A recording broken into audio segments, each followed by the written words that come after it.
আসসালামু আলাইকুম। আজকে বানাতে যাচ্ছি ভর্তা। এটা আমার গাছের ফ্রেশ হেলেঞ্চা শাক। দেখুন শাকগুলো কত সুন্দর। আমি শাকগুলোকে বেছে ধুয়ে নিয়েছি ভালো করে। এই হেলেঞ্চা শাকের ভর্তাটা আমি করব এই চিংড়ি মাছ দিয়ে। এখানে ২ টা মাথাওয়ালা চিংড়ি নিয়েছি আর ৩ টা রেগুলার চিংড়ি খোসা ছাড়া। তাহলে চলুন ভর্তা শুরু করা যাক। শাকটা সিদ্ধ দিলাম লবণ দিয়ে। এখন শাকটা সিদ্ধ হবে আর আমি চিংড়ি মাছটা ম্যারিনেট করব।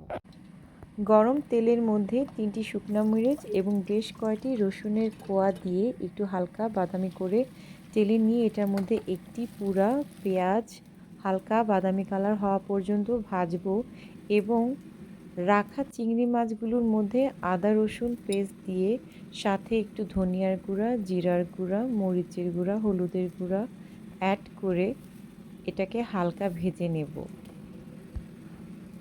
মরিচের গুঁড়া আর লবণের স্বাদটা আপনারা আপনাদের পছন্দ অনুযায়ী সবসময় দিবেন।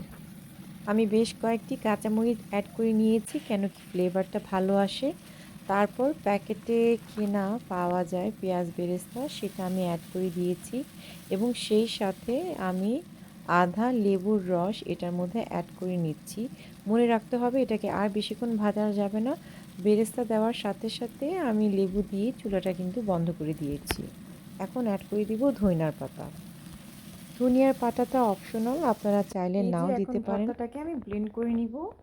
উপরে সিদ্ধ করে রাখা হেলেঞ্চা শাকটা আমি দিয়ে দিয়েছি আর এই যে নিচে আছে আমার চিংড়ি মাছ আর পেঁয়াজ।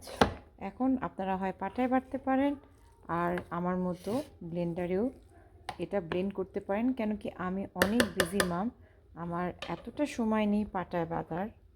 বিশ্বাস করুন ভর্তাটা কিন্তু দারুণ মজার হয়েছিল। আপনাদের মেক শিওর হতে হবে আপনাদের যে হেলেঞ্চা শাকের কোয়ালিটি এটা যেন একটু তিতা টাইপের না হয়। আমার বাগানে যেটা ছিল সেটা খুবই ভালো কোয়ালিটির হেলেঞ্চা শাক। আপনারা প্লিজ সবাই লাইক কমেন্ট শেয়ার করে পাশে থাকবেন। বিসমিল্লাহ।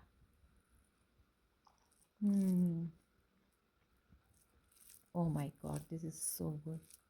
আলহামদুলিল্লাহ, এত মজা। এই হেলেঞ্চা শাক ভর্তা আমি বলে বোঝাতে পারবো না।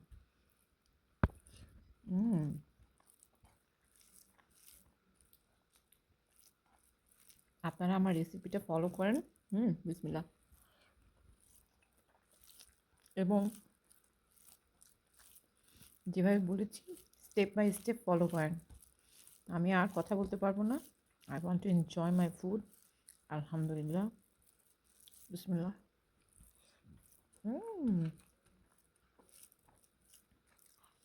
সুবহানাল্লাহ, ইটস রিয়েলি রিয়েলি ইয়ামি। বিসমিল্লাহ। আলহামদুলিল্লাহ। যেদিন এভাবে ভর্তা করা হয় না ওই দিন আমি ভাতটা একটু বেশিই খাই।